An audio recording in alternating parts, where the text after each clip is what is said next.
Hey guys, welcome back to, I guess this will be Teacher Mom, because I'm in my office. It is Sunday afternoon and it's gorgeous outside, and like most other teachers, I'm sitting at the computer planning out next week. So, I have been learning about Google Forms. I thought I'd share this workflow with you. If any of you are trying to convert a lot of your paper tests to Google Forms, this might help you out a little bit. I've gotten some tips from other teachers who are much more proficient with technology than I am.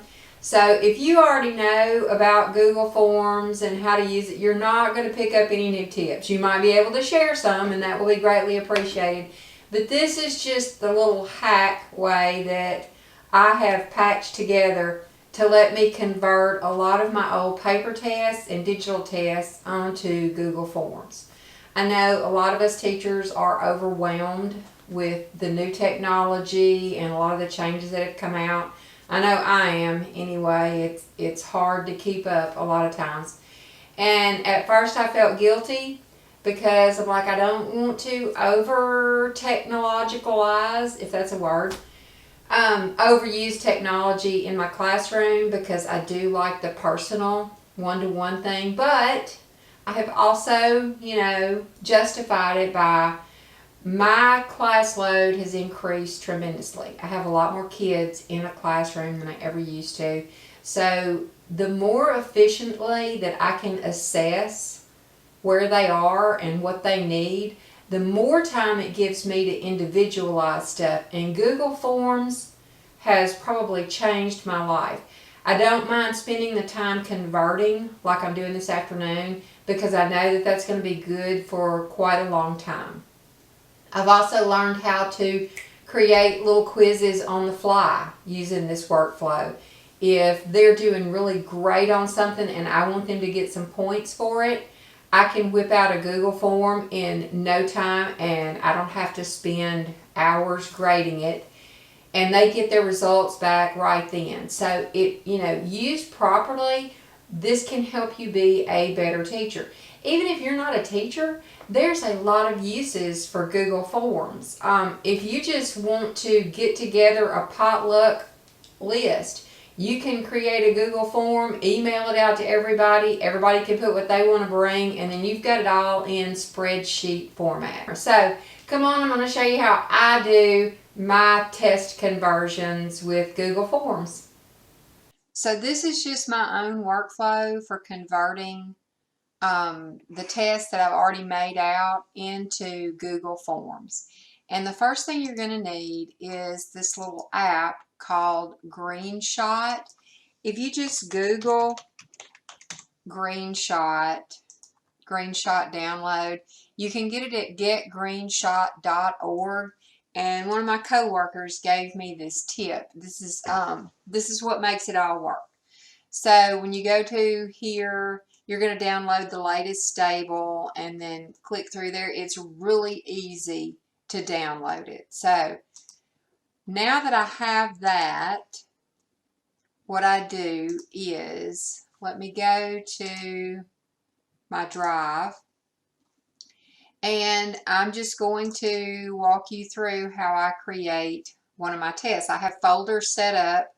Algebra 2, and then I have a chapter test folder, and this is where I've started doing these. So you're going to click on New and then choose Google Forms, and this is what's going to come up. So first I name my form. Let's just call this Final Exam for Advanced Math. And then once you put it up here, it automatically comes down there. Now when I'm making out my form, the very first question that I put is first name, and then Google Form kind of saves what you do, and since I've done this quite a few times now, it knows that I want this to be a short answer problem. So that's here, and then click required. Now we're ready to go to the next question, and for this one I put last name. And the reason I do this, and it's short answer and required again, the reason I do this is because your results are going to come out on a Google Sheet. and this lets me know who it is. There's a way you can, or it's easy to make them just put it automatically saves their email address, but my kids' email addresses are long and kind of hard to read. So this is just a quick way. Now I'm going to make one more question, and this is going to be which class period they're in, because I assign one form to multiple class periods, and this just lets me sort the data if I need to. So you are either in first block or you are in second block or third block or fourth block. Okay, and this was a multiple choice question, and it is required. Now when I hit the plus sign, it's going to make a square underneath that. So that's the first thing. If you decide you want to put a question in between, whichever block has the blue bar, that's where you are. So when you click the plus sign, it's going to put the question right after that one. So don't go up here and then click the plus and wonder why you're not at the bottom. All right, so I'm back down here to class period. I'm going to hit the plus. Now I'm ready for my first question.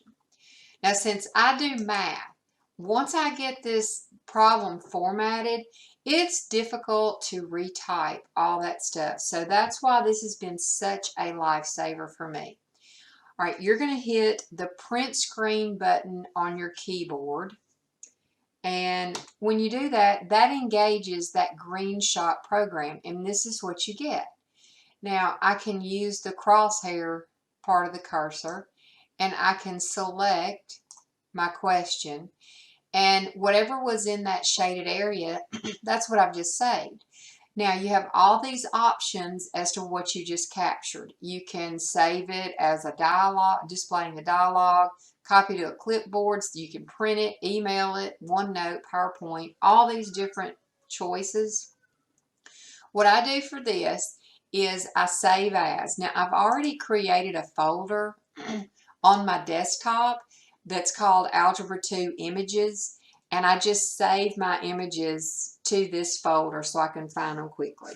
Now I'm going to call this number 1, and you can either save it as a PNG or a JPEG. I've just been going with PNG, and then you click save. Now that's the first one.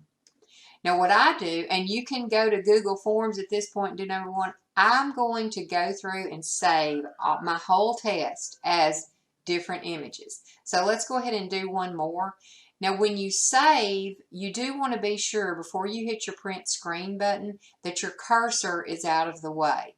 If I'm fixing to do number 2 and I'm holding my cursor right there, when I hit the print screen button, as you can see, it left the image of the cursor right there, and I don't want that. So hit escape, that gets you back out. Now I'm going to move my cursor out of the way, hit print screen, there comes the crosshairs again, and I'm going to select this area, save as, I'll call this number 2, and save. And see, when I get through, that folder is going to have 1, 2, 3, 4, 5, 6, 7 all the way down. Okay, so let's go back over here to the Google Drive. And I'm ready for this question. Now click this little image square over here and click browse. Now fortunately, since I've been working on this today, it's automatically going back to this folder, but you might have to find the folder the first time. And see, here's the 2 images that I just clipped. So click the number 1, open, and there's my problem with my ABCD answer choices. Now you can type your own choices if you want to. I just like doing it this way because if I have fractions or square roots or any of that symbolism, it's really hard to get it into Google Forms. So now for my options, I'm just going to click A, B, C, and you see it's already filling them out for me. All right, and then that's that question. Make sure required is clicked, or I do. All right, now here's my next question. So once again, click the little image icon, go to Browse. It's going to automatically pull up the folder that I last went to, so I can select the next number and open. Now, this is the cool thing. Since I've been doing this, Google Forms has learned, what I'm trying to do. So when I click on the first option and put A, it's automatically going to give me a choice here just to add all. So there goes my BCD. Make sure that it's required, and then I'm ready to go to the next question. That's all there is to it. Now we need to make the answer key, okay? Usually down here there's a little thing that says answer key if you set this up as a quiz beforehand, and I didn't. So if you don't see that option down here to make an answer key, click on settings. We're going to toggle where it says make this a quiz. Now let's just go ahead and run through these settings real quick while we're here. Do you want it to release the grades immediately after each submission or later on? I click immediately because I teach high school and they want to see what they made. Now, do you want it to show them which questions they missed? I leave that one on, but where it says respondents can see correct answers after the grades are released, I turn that off because I don't want them sharing answers or whatever else. All right, the point values, I leave that on. And my default point value is at 1. I can weight the grade however I want to before I put it in my grade book, but I just leave it as 1. That way I can tell how many questions did they miss and how many did they get right.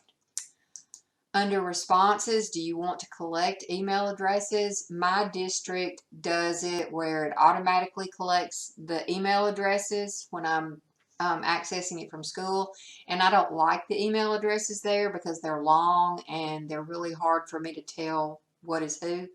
That's why I do the first name, last name. But anyway, I don't have an option about that when I'm at school. Allow response editing. No, I don't want them changing their responses, and limit to 1 response. Okay, so then on presentation, I always click show the progress bar. Now, shuffle question order, that puts the same questions just in a different order. If you have a lot of cheaters, that's a pretty cool option. I have a lot of teacher friends that use that. I don't shuffle mine. I just haven't.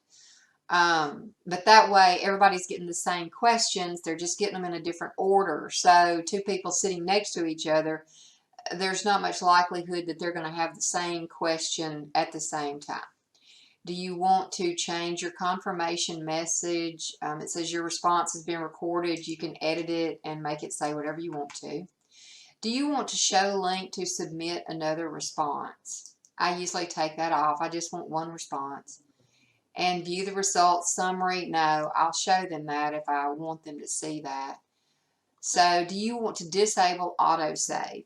I always leave this off because if you disable it and they get disconnected in the middle of their test or they have to close out for some reason, it's going to delete all their answers. So I leave the autosave on. Your form defaults, the only choice there is do you want it to collect email addresses again. And then make questions required by default. I do that because I don't want them skipping one and saying, oh, I didn't see that one.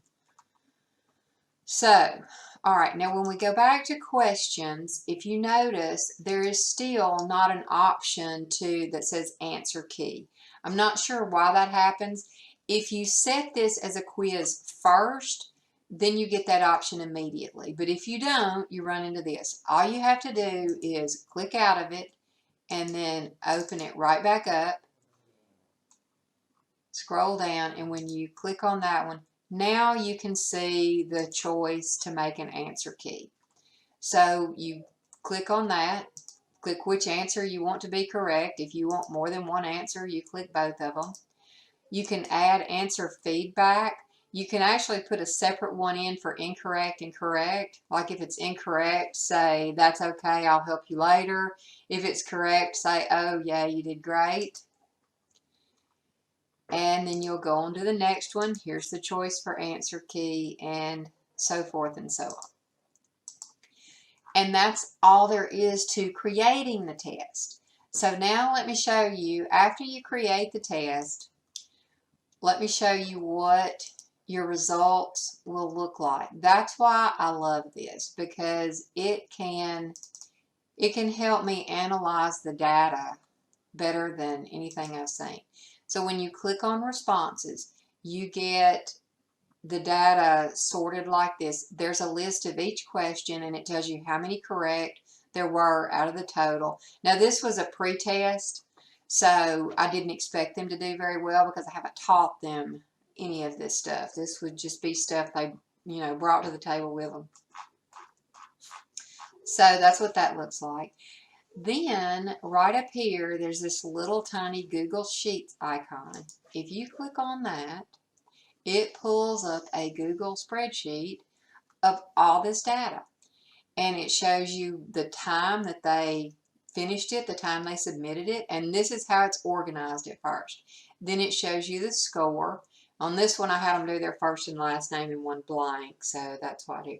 Their class period, because I assign the same test to multiple class periods, and I don't want to copy it in a separate time for each class. So this way, I can go back and sort it according to the class period.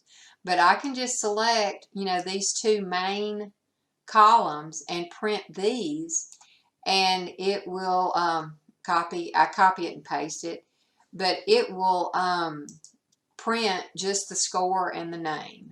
And there's so many different ways that this data can be organized. It's really been helpful. And that was Teacher Mom tip for today. So if you have something you're trying to make a Google form of, you can use a new document you've just made. You can use an old document. You can use a scanned document because it just clips it as a graphic. I know a friend of mine teaches science, and transferring a lot of those graphics from science is about as difficult as transferring some of this math stuff. So, like I said, I know I am not a guru. There are probably a lot of you out there that already knew all this stuff, but just in case you're a dinosaur like I am and trying to move into this century, go ahead and give it a shot. If you get used to using Google Forms as a test, you will have so much more time to spend with your students that it's amazing. So go ahead and give it a try. Thanks for watching. Bye.